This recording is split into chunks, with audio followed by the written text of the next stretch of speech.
All right, so chapter 13 is over the brain and the cranial nerves. Let's get started. The brain, there's four major regions that we'll be talking about. There's the cerebrum. This is kind of the outermost part of your brain. It's got two hemispheres, and each hemisphere has 5 lobes. There's the diencephalon, the brainstem, and the cerebellum. The outer surface of the brain is folded. This is to allow for more surface area for more neurons to take up the area. So gyri are going to be the ridges of brain tissue, and the sulci are going to be the depressions between the ridges, or the another word is a fissure, which means a deep sulcus. The anterior part of the brain is termed the rostral part, whereas the posterior is the caudal part. Okay, so here we have the cerebrum. You can see it has 5 lobes. You've got temporal, frontal, parietal, occipital, and underneath this is the insula.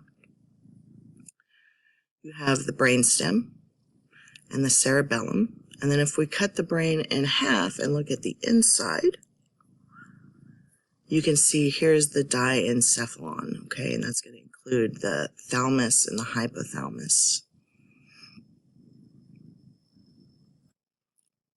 This is a glossary of the nervous system structures. I'd like for you to familiarize with yourself with these terms. So we have the cortex. This is all gray matter, okay? So the cortex is going to be a superficial layer of gray matter. A center is going to be a cluster of neuron cell bodies within the CNS.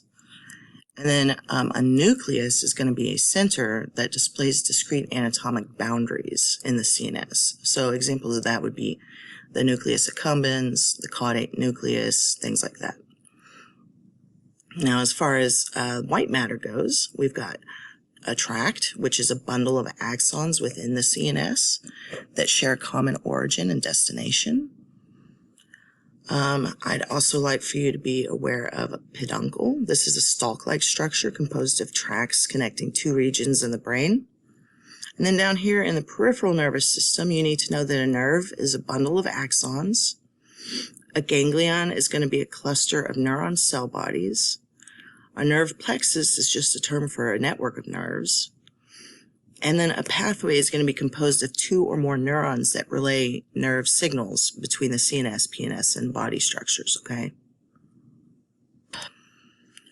Okay, this is a coronal section of the brain. So they've split the brain into front and back halves, basically.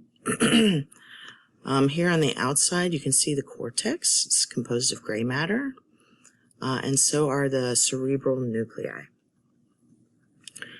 The white matter is going to be mainly your tracts, and your internal capsule here, and your corpus callosum, which connects the 2 hemispheres of the brain.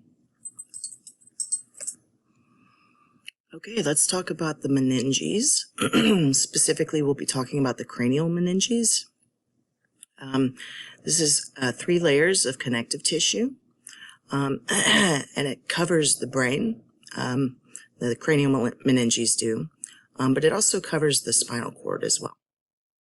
Okay, so functions of the cranial meninges are going to be to separate and support soft tissue of the brain, enclose and protect the blood vessels that are supplying the brain, and help contain and circulate cerebrospinal fluid.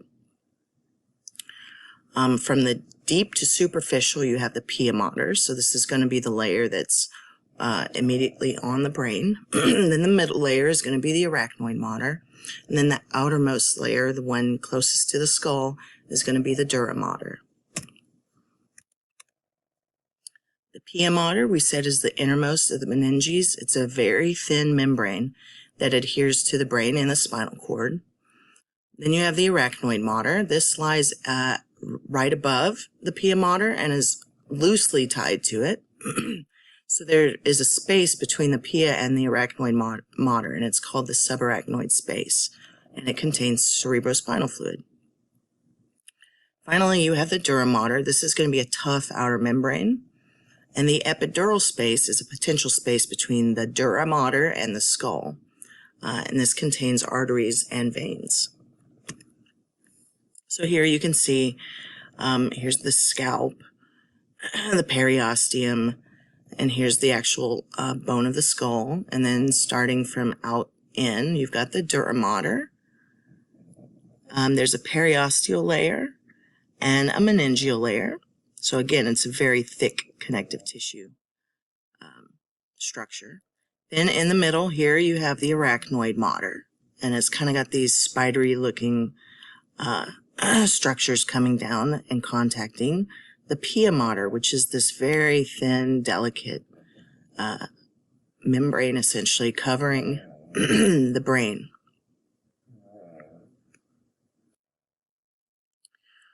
Meningitis, this is going to be inflammation of the meninges, and it's typically caused by viral or bacterial infections. Symptoms are going to be fever, headache, vomiting, and classically a stiff neck. The pain from the meninges is sometimes referred to the posterior neck.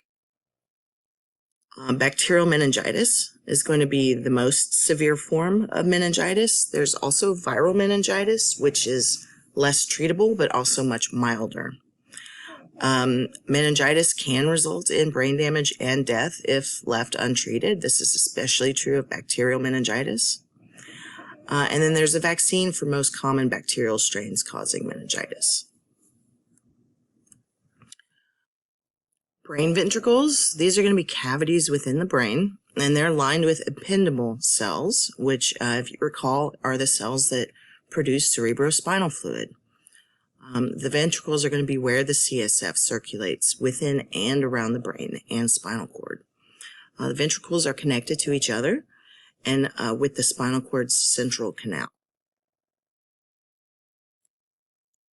Okay, so from a lateral view, you can see the ventricles here. You have two lateral ventricles that connect to the third ventricle here, which then connects via the cerebral aqueduct to the fourth ventricle here, and the fourth ventricle continues down into the central canal of the spinal cord.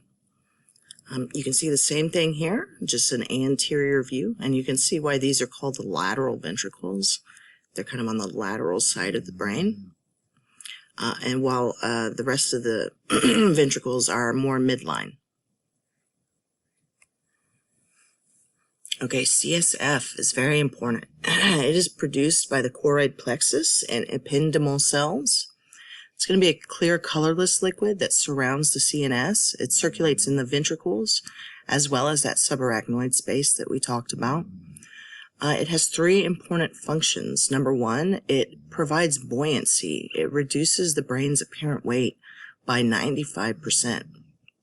Number two, it's going to protect the CNS because it acts as a liquid cushion.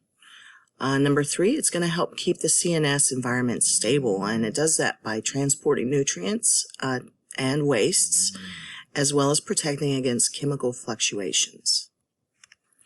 Okay, so the choroid plexus is composed of ependymal cells and capillaries within the pia mater. The CSF is going to form from plasma that's from the circulating in the capillaries, as well as the ependymal cells, and then it's going to enter into the ventricle. So you can see here is a section of the choroid plexus, and here are the ependymal cells.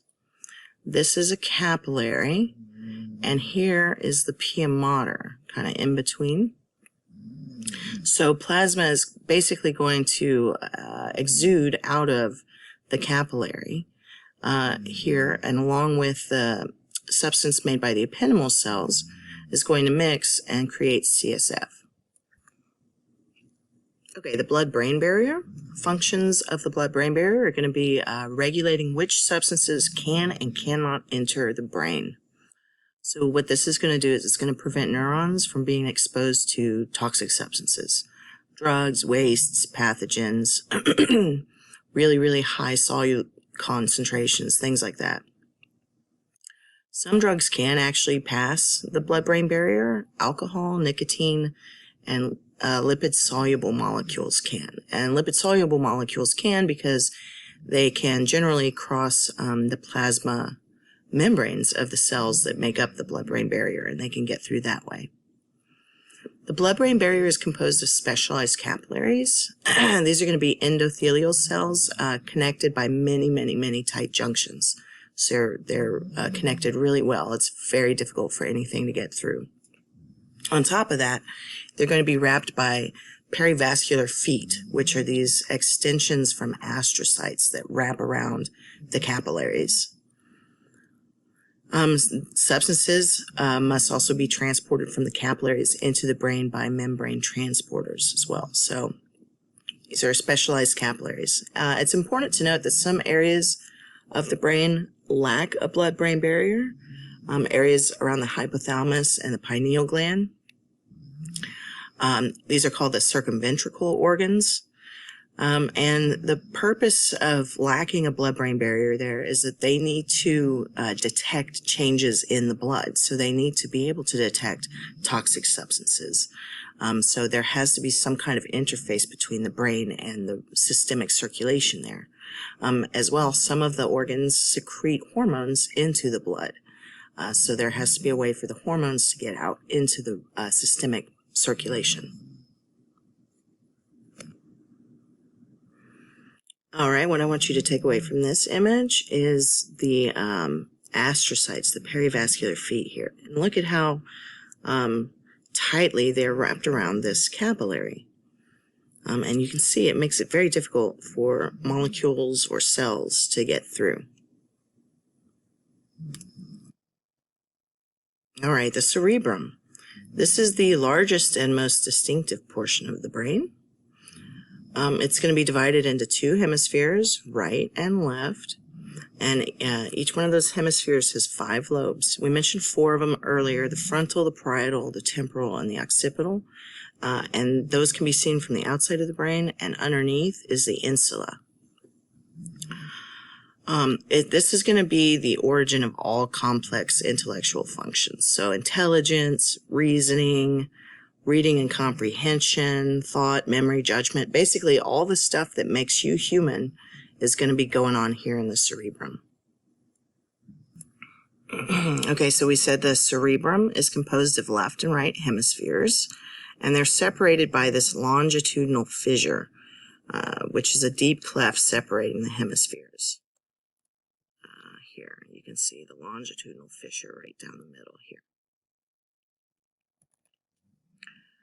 The corpus callosum is that bundle of axons that goes between the left and right hemispheres and basically allows the hemispheres to communicate and cooperate with one another.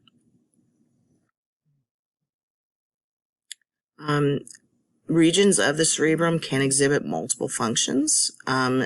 So some functions are not easily assigned to one region, and some regions may have redundant functions. So again, not all of the brain is easily defined. As a general rule, the cerebral hemispheres are going to receive sensory info and send motor commands to the opposite side of the body. So the left hemisphere is going to receive sensory signals from the right side of the body, and then it's going to send motor signals to the right side of the body. Some higher order functions exhibit lateralization. That means they are predominantly controlled by one side of the brain. For example, speech is most often located in the left cerebral hemisphere. Okay, so there are 5 lobes in each hemisphere. We said 4 of them are named for the overlying cranial bones, the frontal, parietal, temporal, and occipital. And then the insular lobe, we said, is not visible at the surface. The frontal lobe, this is the anterior part of the cerebrum, and it has varied functions. It is involved in voluntary motor control at the precentral gyrus, and I'll show you where that is in just a sec. But it's also in charge of concentration, communication, decision-making, planning, and personality.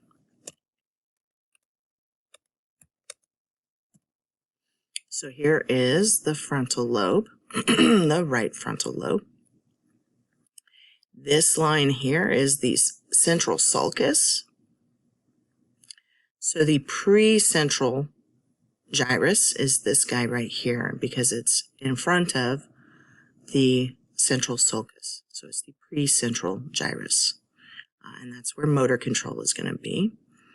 And then on the other side of the sulcus, the central sulcus, and we'll talk about this in a second, is the postcentral gyrus for sensory input. And that's in the parietal lobe.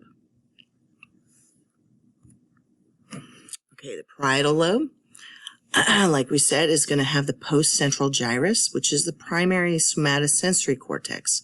So this is where all of your sensory information is coming into. It's going to receive sensory info from the skin, the musculoskeletal system, and your organs. And it's going to serve general sensory functions like evaluating the shape and texture of objects. Next is the temporal lobe. Functions here are going to be hearing and smell. The occipital lobe, this is going to be vision and visual memories.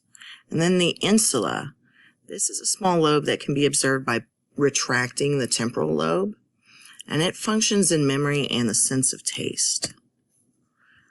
So here we have the frontal lobe, and you can see it's being retracted back, and here is the temporal lobe, and it is being retracted back, and underneath is the insula. Other things I want to point out here, here's the central sulcus, this deep kind of almost a fissure across the hemisphere. And here's the precentral gyrus, right?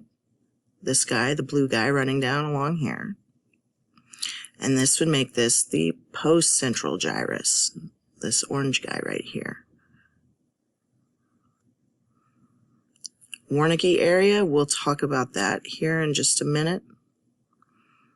Remember, the occipital lobe is the primary visual cortex and the visual association area. So anything visual, you should be thinking occipital lobe. Auditory, you should be thinking temporal lobe. Sensation, we said, is going to be in the parietal lobe. And then kind of those higher order functions, personality, thinking, reasoning, etc., is going to be in the frontal lobe. All right, functional areas of the cerebrum. There's the motor areas. These are housed within the frontal lobes. We've already talked a little bit about the primary motor cortex. It's located in the precentral gyrus.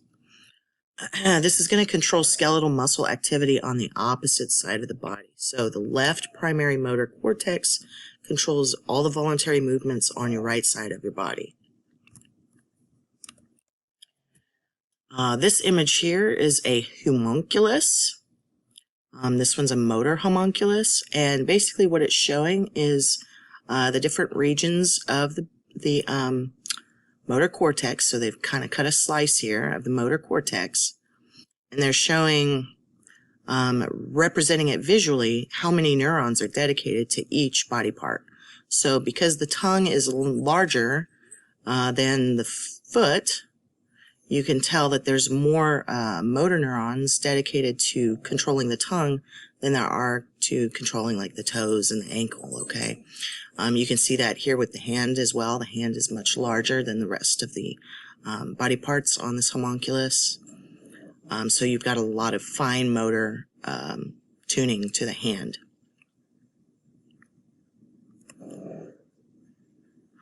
Other motor areas, you have the motor speech area or Broca's area. This is, in most people, located in the left frontal lobe, and it controls all the movements you need for vocalization, for forming words and speech. Next, you have the frontal eye fields. These control eye movements needed for reading and binocular vision. You also have the premotor cortex. This coordinates learned, skilled activities like moving your eyes when reading or playing piano. All right, this image is just showing some of these motor areas of the brain. So I always recommend finding the central sulcus first. So here's the central sulcus. Then we know that this is going to be the primary motor cortex, right, and the precentral gyrus. Then in front of that, you have the supplementary motor cortex. you have the frontal eye fields, you have the prefrontal cortex, and then here's Broca's area. Remember, this is involved in speech. And we'll talk about the postcentral gyrus, the somatosensory association area, and Wernicke's area here in just a second. Next, let's talk about the sensory areas of the cerebrum. So you have the primary somatosensory cortex. This is located in the postcentral gyrus of the parietal lobes. So right here, the postcentral gyrus. It's going to receive all that sensory information from your body, from the different sensory receptors, like the proprioceptors, the pain receptors, things like that. We are usually consciously aware of the sensations that we receive in the postcentral gyrus, in the primary somatosensory cortex. There's also a somatosensory association area, and this is going to integrate touch information. This allows us to identify objects by feel. And then here's the sensory homunculus. So again, distorted body proportions based on how many sensory neurons are dedicated to each body part. So lots of sensory neurons in the hand, especially in the thumb. A lot around the mouth. Look at the mouth here, is very large. The lips, the tongue again, larger than, say, intra-abdominal or pharynx. You can see a little bit of sensory for the neck and the trunk and the hip, but again, much less, much fewer neurons dedicated to sensation in those areas than, say, in the face. All right, functional brain regions. These are going to integrate information between the different lobes from multiple association areas. So we've talked a little bit about the prefrontal cortex, and this is located in the frontal lobe. And it's going to be involved in the higher complex functions like judgment, reasoning, personality planning, evaluating consequences of actions. And your prefrontal cortex doesn't actually finish maturing until well into your 20s. Usually around, they say around age 25 is when it's finally matured. Wernicke's area, this is typically located in the left hemisphere, not too far from Broca's area. And it's involved in recognizing, understanding, and comprehending language. So Broca's area is involved in vocalizing language. Wernicke's area is involved in recognizing language and understanding it. Okay, let's talk a little bit about aphasia, specifically expressive aphasia and receptive aphasia. So aphasia just means difficulty speaking. It's a language disorder that results from damage to language processing parts of the brain. There's expressive aphasia. This is difficulty finding or forming words, and it's usually due to damage of Broca's area. This is a non-fluent aphasia, which means there's a loss of normal grammatical structure. This is opposed to receptive aphasia, which is difficulty understanding written or spoken language. This is most commonly due to damage of Wernicke's area. This is fluent aphasia, so they speak, it sounds grammatically correct, but the speech doesn't make any sense. We call that word salad. Stroke is a common cause of aphasia, but brain tumors, TBIs, infection, and neurodegenerative disorders can also be a cause.